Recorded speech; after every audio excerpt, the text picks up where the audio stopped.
We have two fire horror movies in the theaters right now, and all I'm seeing is people arguing which movie is better than the other, trying to decide whether or not if The Backrooms is the worst horror movie compared to Obsession. And honestly, this conversation has been going on for the last few weeks, especially since that they announced that Obsession is getting pushed forward for a 45-day run on the theaters, something that's left behind for blockbuster films, which shout out to the film, good for them, they well deserve it.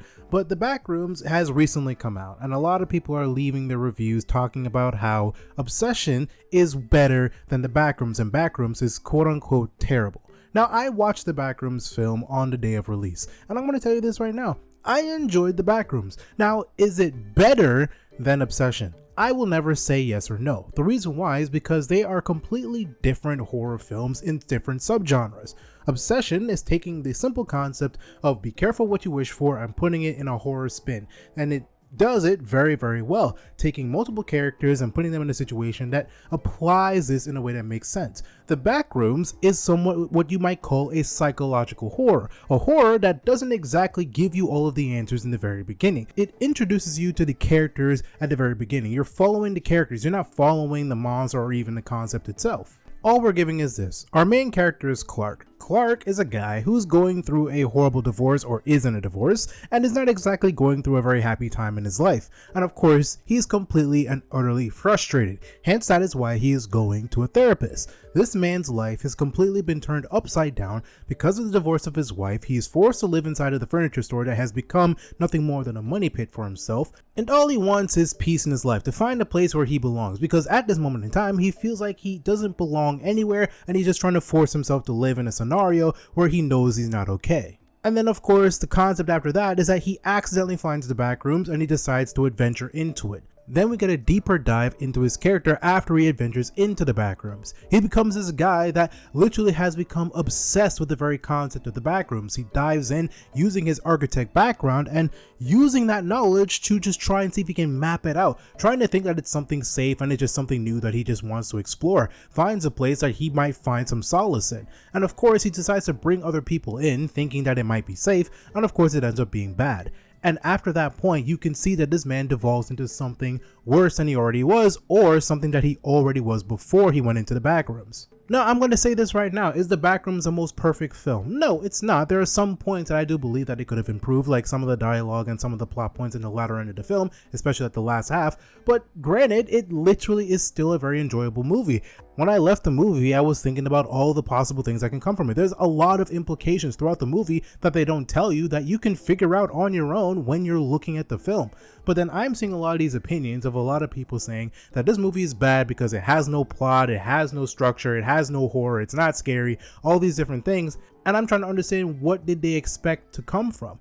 And I'm seeing a lot of them are just saying, oh, don't watch Backrooms, go watch Obsession. And I realize, oh yeah, you guys are just comparing it to Obsession. The biggest craze right now is Obsession, and Obsession is a good movie, but you can't compare the Backrooms to Obsession because they are completely different subgenres of horror. Now, I'm not saying you have to like The Backrooms. You can easily say that, oh, The Backrooms is just not your favorite horror film of this year. That's fine. By all means, you have every right to feel that way. But you can't just go out there and say that the movie's bad because it's not better or it's not as scary or more scary than Obsession, when it was never meant to be something like that in the first place. A lot of people who are talking about this seem to be people who have not watched the Backrooms original stuff that happened on YouTube. And keep in mind, this is coming from someone who hasn't watched it. I never watched it, or if anything, I only watched bits and pieces of it years ago when it first was released. After that, I didn't particularly care for the Backrooms. I watched the movie because I was very curious about the idea, and I like the fact that we have a young director doing something that a lot of us wish we could do, and is given a chance to actually put this movie out in the first place. And I watched it and I thoroughly enjoyed it. It was something I can definitely watch back again, just to look at all of the nuances of the story and the nuances of the environment, to find out all the different things that he probably included that I missed the first time I watched it. Because obviously the first watch through, you're just reacting to what is being presented to you for the very first time, and after that you want to watch it again and see like, okay, how deep does this movie go? Does it actually go a little bit deeper? And then you can understand a lot of things from the characters, from the main character, the therapist, and even the employees that got introduced in the very beginning of the film. And they also do some really creative stuff when they introduce the monster for this movie. This is actually a really creative idea, to the point that it even adds more mystery Like, if they decided to create another movie of the Backrooms, like a sequel or a continuation in some different format with different characters, they can actually play around with different monsters, different creatures, different ideas, different backstory, different ideas. And I'm like, okay, I'm looking forward to something like that if they ever do something like that. It's the same thing with Obsession. When they introduced the One Wish Willow, you want to see what they do with this idea for either a sequel or maybe an anthology TV series if they ever do something like that. But we are at a point now where people are just saying the movie's bad because it doesn't have nearly as much, I guess, intensity compared to Obsession. Because Obsession has moments of gore and yelling and screaming and things that makes you want to look at the screen because it's happening at a very loud point. While the Backrooms is very more subtle and a little bit more laid back, and something more of a slow burn outside of it just being this loud, angry thing where you're running around seeing the monster at every corner or you're just getting jump scares left and right. This is a found footage film. This is like a found footage film to the T. You could even make the point that this is probably one of the more better found footage films that has come out in the last few years. Now, I'm not saying that's my opinion. I'm pretty sure there's a lot of people who watch found footage films a lot more than I do. So I'm not saying that as factual. That's not exactly my opinion. But I'm just saying some people can make that point. The Backrooms film may not be the most scariest movie, but it does do a lot of things by playing with the uncertainty of the environment that you're living through. And it actually adds more to the lore of the Backrooms in the first place because it was created by the dude who created the shorts in the first place.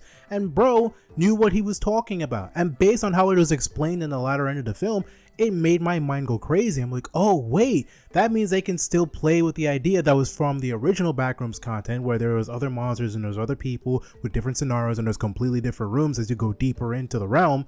You can add more context to it. So from the very start, it's meant to be some form of slow burn psychological horror. It's never meant to actually make you, jump scared crazy. Like, yeah, there are some moments where you can have jump scares, but it's meant to make you feel unnervy and queasy and weird. Just like how Obsession has some of those queasy and unsettling moments, but there is a payoff at the end of it. With the Backrooms, there's not entirely any payoff. You don't really get any real quote-unquote satisfactory ending because it's not meant to be like a happy ending or anything like that. Even in Obsession, there's no happy ending, but you get the payoff, you get the satisfaction. Spoilers for Obsession just in case you haven't watched it, but the main character dies, the main girl is freed from the possession. Unfortunately, all of her other friends are dead, and you see all of the carnage left behind after that, and then the movie ends. Yes, it is uncertain what happens to her, but that's the end of the film. All of the main players of the film is over. When it comes to the Backrooms, yes, one of the main arbiters of the film, I will not specify any further just in case if anybody wants to go watch the film themselves,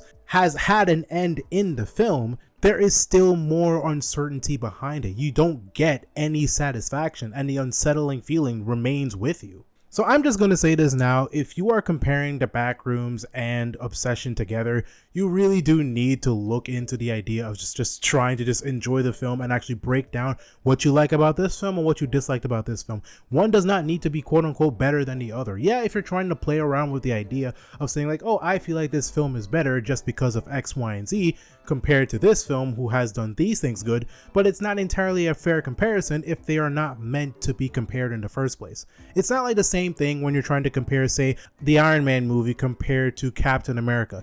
They are both superhero films, so it is fair to compare those two movies. But you wouldn't go out there and compare Us to Hereditary or Us to Saw. You wouldn't compare those movies together because they're not in the same subgenre of horror. Like you can if you're trying to compare the overall story and how the structure of the film goes, then fine, you're not even focusing on the genre. But if you're just talking about from the very aspects of it being horror, it's very hard to compare those two films if they are not the same. I suggest if you're going to watch the Backrooms, just go in there with an open mind and try to see it as its own thing. Talk about the lighting, talk about the story, talk about the characters that you liked, and what are the things that you could do to improve the story and improve the movie as it gone along. Don't push down this movie just because you think Obsession is subjectively better because you weren't super scared in the Backrooms movie or super annoyed or super uneased in the Backrooms movie. Like, it's a different type of genre of horror, so it might not be your cup of tea, which is completely understandable, but don't bring down this movie just because it's still, to some people, a pretty good film from an objective standpoint. But yeah, I just wanted to talk about this since I recently watched the Backrooms film and I really enjoyed myself. So leave a comment below and tell me what you liked liked about the Backrooms film and about Obsession, and if you were to compare the two stories, which one would you prefer without talking down about the other movie. Also, don't forget to like the video if you like videos just like this, and don't forget to subscribe for more videos like this in the future. It's your boy Kadukun. I'll see you guys next time, and peace. FMA, handle business, don't play. On point when it comes to the anime. Jack and Daxter, ayy, let's go. The ultimate heroes, don't stop, we on the road. Kadukun. Yeah, welcome to the channel.